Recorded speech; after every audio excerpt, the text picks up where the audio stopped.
Hello students, कल हमने solution chapter start किया था जिसमें हमने पढ़ा था कि सॉल्यूशन क्या होता है। होमोजीनियस मिक्सचर बताया था मैंने। उसके बाद हमने टर्म पढ़ी थी इसमें कंसंट्रेशन को फाइंड आउट करने के मेथड्स पढ़े थे, जिसमें molarity, normality, mass percentage, volume percentage और पीपीएम, इन सब के फॉर्मूलाज हमने किए थे। आई होप तुमने सारा याद कर लिया होगा। नेक्स्ट, आज का जो मेन टॉपिक्स है बहुत इम्पॉर्टेंट है, वो है Rawls law. Most important topic है।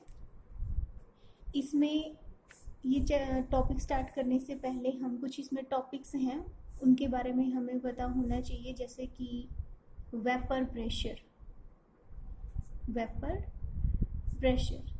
प्रेशर क्या होता है। तो कोई भी लिक्विड लिया, जैसे उसको हीट किया जाता है तो उसके कुछ वेपर्स बनेंगे और वो वेपर्स जो प्रेशर एक्सर्ट करते हैं उसको वेपर प्रेशर बोला जाता है। It means the pressure exerted by the vapors of any liquid is called vapor pressure. अब जो वेपर प्रेशर है वो दो चीज़ों पर डिपेंड करता है। पहला, intermolecular force of attraction between particles of liquid. First क्या आ गया? intermolecular forces of attraction of particles of liquid। यानी कि अगर मान लिया हमने जो लिक्विड लिया है उसके पार्टिकल्स के बीच में इंटरमॉलिक्यूलर फोर्सेस वीक है तो उसको थोड़ा सा हीट करते ही बॉन्ड टूट जाएगा और वेपर्स की फॉर्म में वो कन्वर्ट हो जाएंगे। जितने ज़्यादा वेपर बनेंगे उतना ज़्यादा वो प्रेशर लगाएंगे। इसका मतलब जैसे कि फोर्स ऑफ अट्रैक्शन कम तो वेपर प्रेशर ज़्यादा। इंटरमॉलिक्यूलर फोर्स ऑफ अट्रैक्शन अगर कम है तो वेपर प्रेशर ज़्यादा होगा, यानी कि ये दोनों एक दूसरे के इनवर्सली प्रोपोर्शनल होते हैं। सेकंड आता है टेम्परेचर को बढ़ाएंगे तो पार्टिकल्स के बीच में बॉन्डिंग जो है वो टूट जाएगी और ज़्यादा वेपर्स बनेंगे। जितने ज़्यादा वेपर्स उतना ज़्यादा वेपर प्रेशर, यानी कि जो वेपर प्रेशर होता है is directly proportional to temperature. ये छोटे छोटे पॉइंट्स हैं जो तुमने याद रखने हैं। उसके बाद दो टर्म आएंगी कि वोलेटाइल और नॉन वोलेटाइल सॉल्यूशन क्या होता है। वोलेटाइल सॉल्यूशन और non volatile solution. Room temperature पे अगर किसी सॉल्यूशन के वेपर्स इजीली फॉर्म हो जाते हैं, क्या बोला मैंने? अगर रूम टेम्परेचर पे अगर कोई सॉल्यूशन इजीली वेपर्स की फॉर्मेशन कर देता है तो वो वोलेटाइल सॉल्यूशन होगा, और अगर रूम टेम्परेचर पे किसी सॉल्यूशन के वेपर्स ना बने तो वो नॉन वोलेटाइल सॉल्यूशन होता है। अब नेक्स्ट मेन टॉपिक पे आते हैं हम, रॉल्स लॉ। जो रॉल्स लॉ है उसको हम दो केसेस में पढ़ेंगे। Raoult's law for volatile solute और Raoult's law for non volatile solute. दो केसेस में पढ़ेंगे हम, Raoult's law for volatile solute और Raoult's law for non volatile solutes. तो फर्स्ट आता है इसमें Raoult's law for volatile solute.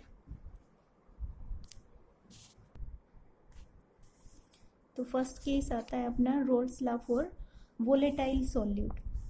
अब मान लिया अपने पास दो बीकर हैं, एक में ए यानी कि सॉल्यूट लिया हमने, दूसरे में सॉल्वेंट लिया जिसकी अमाउंट ज़्यादा होगी। जैसे इन दोनों को मिक्स किया जाएगा सॉल्यूशन बनेगा। सॉल्यूशन को हम डिनोट करेंगे A प्लस बी। अब जो सॉल्यूट है उसके नंबर ऑफ मोल्स या फिर मोल फ्रैक्शन हमने मान लिया XA। मोल फ्रैक्शन हम पीछे पढ़ चुके हैं जिसको X से डिनोट किया जाता है, तो ये मोल फ्रैक्शन ऑफ सॉल्यूट है जिसको XA से डिनोट किया। यहाँ मोल फ्रैक्शन ऑफ सॉल्वेंट जिसको हम XB से डिनोट करेंगे। ध्यान रहे यहाँ पे जो सॉल्यूट है वो प्योर फॉर्म में है, सॉल्वेंट भी प्योर फॉर्म में है। यहाँ पे इन दोनों को मिला के सॉल्यूशन बनाया गया है। तो यहाँ जो प्योर सॉल्यूट है यानी कि जो सॉल्यूट के पार्टिकल्स हैं उनके कुछ वेपर्स बनेंगे और वो जो वेपर बनाएंगे उसको बोला जाएगा पार्शियल प्रेशर या फिर vapour pressure of pure solute, यानी कि PA नोट यहाँ पे क्या है, vapour pressure of pure solute. ध्यान रखना ये जो नोट लगाया है वो प्योर फॉर्म के लिए लगाया गया है। ऐसे ही यहाँ पे सॉल्वेंट प्योर फॉर्म में है, इसके जो वेपर्स बनेंगे वो वेपर प्रेशर लगाएंगे। यहाँ पे सॉल्वेंट जो है प्योर फॉर्म में है उसके वेपर्स बनेंगे जो वेपर प्रेशर लगाएंगे, उसको डिनोट किया गया PB नोट से, PB नोट। तो यहाँ पे हम डिनोट करेंगे PB नोट क्या है, vapour pressure of pure solvent. अब इन दोनों को मिक्स करके इसमें डाला गया। अब यहाँ पे प्योर फॉर्म नहीं है क्योंकि सॉल्वेंट और सॉल्यूट दोनों आपस में मिक्स हो चुके हैं। अब ये मान लिया हमने सॉल्यूट के पार्टिकल हैं, ये सॉल्वेंट के पार्टिकल्स हैं। सॉल्यूट के पार्टिकल्स के भी कुछ वेपर्स बनेंगे जो प्रेशर लगाएंगे, उसको अब हम डिनोट करेंगे PA से। इस ध्यान रखना इस पे नोट नहीं लगेगा क्योंकि ये प्योर फॉर्म में अब नहीं है। ऐसे ही PB होगा सॉल्वेंट के वेपर प्रेशर, यानी कि PA और PB यहाँ पे क्या है, PA क्या है, vapour pressure of solute particle in solution. ऐसे ही PB vapour pressure of solvent particle in solution. Solution का अगर टोटल वेपर प्रेशर पूछा जाए तो यानी कि P total is equal to क्या आ गया, PA प्लस में PB।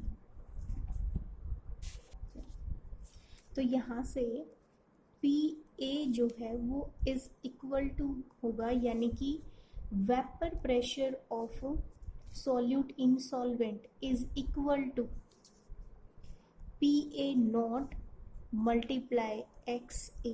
ये रोल्स ला के डेफिनेशन होती है, यानी कि vapour pressure of solute in solution is equal to multiplication of vapor pressure of solute in pure state and mole fraction of solute।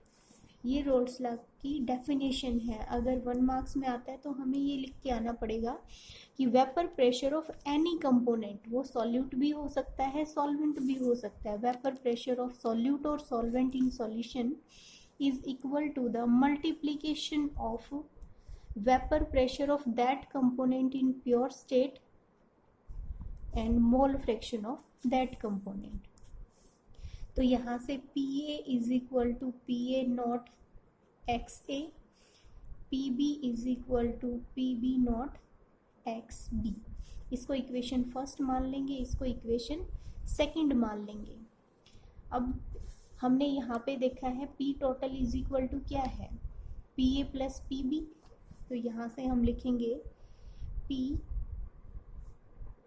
Total is equal to, तो यहाँ से P total is equal to P A plus P B.